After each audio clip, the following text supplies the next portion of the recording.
어느 날 서울의 변두리에 위치한 작은 아파트 단지에서 일어난 일이었다. 그곳에는 오래된 전설이 있었다. 이 단지의 13층에는 어떤 이유에서인지 사람이 살지 않는다는 것이다. 아파트 주민들 사이에서는 2층에 귀신이 산다는 소문이 돌고 있었고, 사람들은 그저 괴담 정도로 치부하며 별다른 관심을 두지 않았다. 하지만 나는 호기심이 많았던 터라 이 전설의 진상을 확인하고 싶었다. 작은 카메라와 손전등을 챙기고 아파트로 향했다. 늦은 가을이라 쌀쌀한 바람이 옷깃을 스쳤고 아파트로 가는 길은 어두컴컴했다. 13층에 도착했을 때 그곳은 예상대로 적막했다. 복도에는 불이 켜져 있지 않았고 먼지 냄새와 함께 이상한 소름 끼치는 느낌이 감돌았다. 나는 카메라를 켜고 복도를 따라 걸었다. 아무런 소리도 들리지 않았고 문틈 사이로 삐걱거리는 소리가 들릴 뿐이었다. 하지만 복도 끝에 다다랐을 때 갑자기 한 방에서 작은 소리가 났다. 깜짝 놀란 나는 그 방으로 다가가 문을 조금 열어봤다. 방 안에는 아무것도 없는 것처럼 보였지만 이상하게도 방 한가운데에 오래된 의자 하나가 놓여 있었다. 이상한 기분에 사로잡혔지만 나는 의지로 두려움을 밀어내고 방 안으로 들어갔다. 순간 문이 쾅 하고 닫히면서 방 안은 완전히 어두워졌다. 겁에 질린 나는 겨우 손전등을 켜서 방을 훑었다. 그 순간 의자 위에 뭔가 앉아있는 게 보였다. 그것은 무시무시한 얼굴을 하고 있었고 나는 깜짝 놀란 채 뒤로 물러섰다. 그러나 그 존재는 움직이지 않았고 단순한 그림자처럼 보였다. 내가 그것을 한참 응시하고 있을 때 갑자기 작은 목소리가 방 안에 울렸다. 여기서 무얼 찾고 있나? 목소린 분명히 방 안 어디선가 들려왔지만 그 존재의 입은 움직이지 않았다. 나는 황급히 문을 열고 방을 나와 복도를 달리기 시작했다. 공포감에 휩싸여 엘리베이터까지 도달했을 때 갑작스레 엘리베이터가 고장이라며 작동하지 않았다. 더욱 당황한 나는 계단으로 향했고 12층으로 내려가기 시작했다. 한층 한층 내려갈 때마다 그 목소리는 계속해서 뒤에서 들려왔다. 돌아와. 여기 있을 차례야.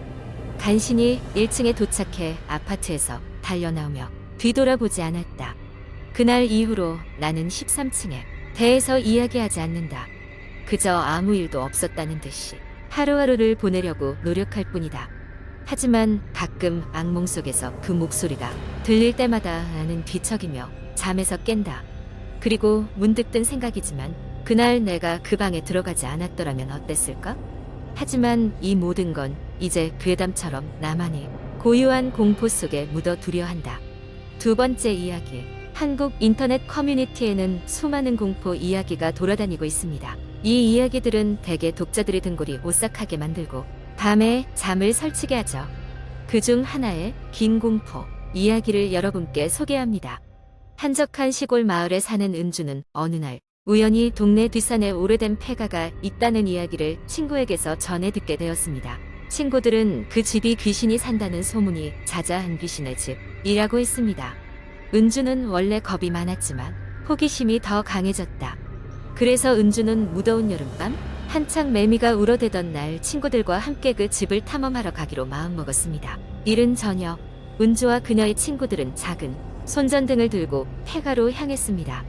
그 집은 산길을 따라 한참을 올라가야 했습니다. 집에 가까워질수록 친구들 사이 묘한 긴장감이 감돌았습니다. 폐가는 오래된 저택이었고 마당에는 잡초가 무성하게 자라나 있었습니다. 무언가 알 수 없는 응어리가 목을 조이는 듯한 느낌이 들었습니다. 집에 도착했을 때 집 앞에 서 있는 것만으로도 알 수 없는 압박감이 느껴졌습니다. 은주와 친구들은 문이 기묘하게 열려있는 것을 보고 용기를 내어 안으로 발걸음을 옮겼습니다. 현관문을 밀고 들어가자 곧바로 곰팡이 냄새가 코를 찔렀고 거의 다 썩어버린 나무 바닥은 미묘하게 삐걱거렸습니다. 친구 중 하나가 마루를 걷다 손전등을 켰고 벽에 붙은 오래된 가로등 그림을 비추자 그림자가 마치 움직이는 것처럼 보였습니다. 이내 은주의 친구들은 이것이 단순 한 그림자 놀이 때문이라고 서로 안심시키며 더 깊은 곳으로 발걸음을 옮겼습니다. 살금살금 발을 옮기던 중 부엌에서는 무언가 깨지는 소리가 들려왔습니다. 모두가 놀라 고개를 돌렸지만 부엌은 텅 비어 있었습니다. 누군가의 장난일 것이라고 서로 농담을 던지며 이들이 이번엔 2층으로 올라갔습니다. 계단을 조심스럽게 올라가는 동안 은주는 계단 중간에 놓여진 낯익은 물건을 발견했습니다. 그것은 그녀의 어린 시절 즐겨 썼던 인형이었습니다. 이상하게도 인형은 아직도 옷에 그녀와 친구들의 이름이 모두 적혀 있었고 누가 봐도 악의적으로 거기에 놓인 것임을 유추할 수 있었습니다. 너무 놀란 나머지 은주는 인형을 내려놓고 친구들에게 보여주었습니다. 친구들은 그 인형을 보자 서로 당혹스러워했지만 이때 개 중 한 명이 갑자기 어딘가로 부르듯 잠깐만 왔다 오겠다고 말하고는 1층으로 내려가기 시작했습니다. 남아있는 친구들은 서로를 바라보며 누군가 따라가는 게 좋지 않을까 하는 의견에 동의했습니다. 몇 순간 후 은주는 친구를 따라 1층으로 내려갔고 주위를 둘러보았습니다. 그때 1층에서 수상한 그림자가 무언가를 쥐고 있는 것을 목격하게 됩니다. 그것은 고요하게 방 안쪽 구석에 서 있었고 은주는 저도 모르게 작은 비명 소리를 내며 뒷걸음질을 쳤습니다. 갑자기 인형 소유자가 추격해 오기 시작하며 은주는 친구들에게 외쳤습니다. 빨리 나가야 해. 이야기는 친구들이 서둘러 폐가를 빠져나오면서 덜커덕거리는 발소리와 함께 점점 끔찍한 그림자가 가까워져 오는 소리로 클라이막스를 이룹니다. 다행히도 그들은 무사히 폐가를 빠져나올 수 있었고 은주는 그 인형을 직지하는 쓰레기통에 던져버렸습니다. 이후로도 가끔씩 인형의 웃음 소리가 귓가에 맴돌았지만 친구들은 다시는 그 집 근처에 가지 않기로 약속했습니다. 세월이 흘렀지만 은주는 어느 해 여름밤 자신의 창문 밖에서 그 인형이 살짝 웃음 짓고 있는 모습을 볼 때마다 온몸에 소름이 돋는 공포를 느끼곤 했습니다. 그 폐가는 여전히 시골 마을 어딘가에 남아 혹시라도 들리는 사람들에게 또 다른 이야기를 만들어주고 있을지도 모릅니다. 이와 같은 이야기들은 인터넷 상에서 여러 변주판으로 나돌고 있죠. 독자들은 가상의 공포 속으로 빠져들어가며 일상에서 벗어난 미스터리한 경험을 상상하게 됩니다. 이번 밤에 여러분도 혹시 혼자 외출할 일이 있다면 주위를 잘 살펴봐야 할 것입니다. 어딘가에서 알 수 없는 소름 끼치는 주호가 기다리고 있을지도 모르니 말이죠. 세 번째 이야기. 어느 작은 마을에 위치한 오래된 학교가 있었다. 그 학교는 폐교된 지 오래되었지만 마을 주민들 사이에서는 그곳에 대해 끔찍한 소문이 돌고 있었다.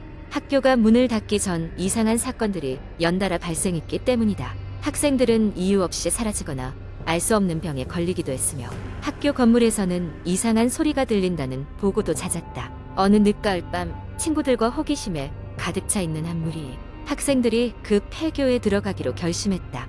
그들은 주변에서 귀신이 출몰한다는 소문을 들었고 그들만의 모험을 즐기고 싶었다. 얘기로는 학교의 체육관에서 밤에 농구공 튀기는 소리가 들리거나 폐교에 서려 있는 나무 의자들이 혼자서 움직인다는 등의 이야기가 있었다. 그날 밤 학생 5명이 손전등 몇 개와 핸드폰을 챙겨 폐교로 향했다. 도착했을 때 그들은 추억의 장소를 보고 신기한 마음에 서로 웃으며 사진을 찍었다. 하지만 곧 그들의 기분은 점점 변해갔다. 학교 건물에서 부는 차가운 바람이 그들의 피부를 간지렸고 어딘가 모르게 싸늘한 느낌이 감돌았다. 본격적으로 탐험을 시작한 그들은 교실 하나하나를 살펴보기로 했다. 첫 번째 교실에는 오래된 칠판과 나무 의자가 덩그러니 놓여 있었다.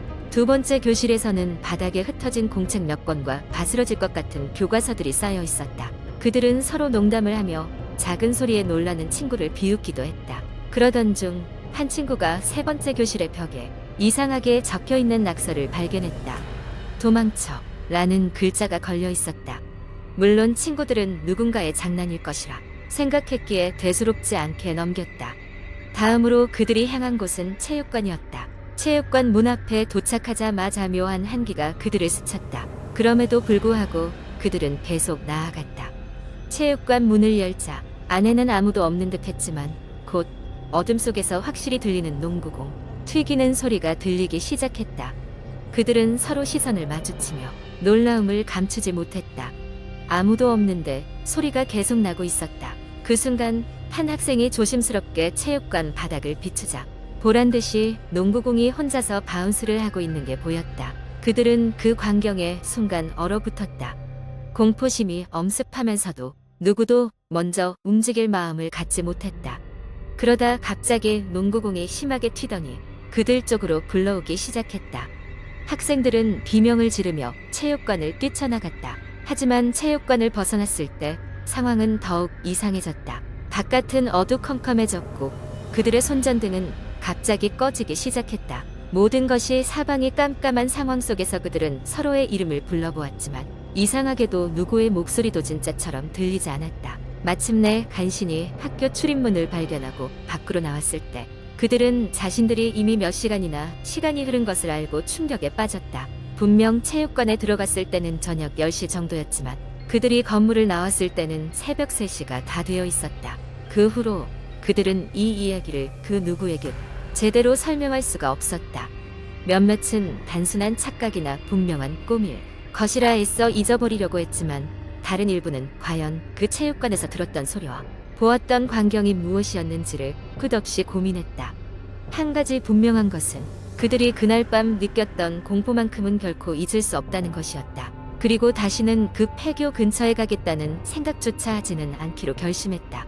그날 이후 그 학교에 대한 소문은 더 기괴하고 이상한 방향으로 퍼져나갔으며 감히 그 근처에 가려는 사람은 점점 줄어들었다고 한다. 이 이야기는 순수 허구이며 실제와는 전혀 관련이 없음을 다시 한번 명시합니다.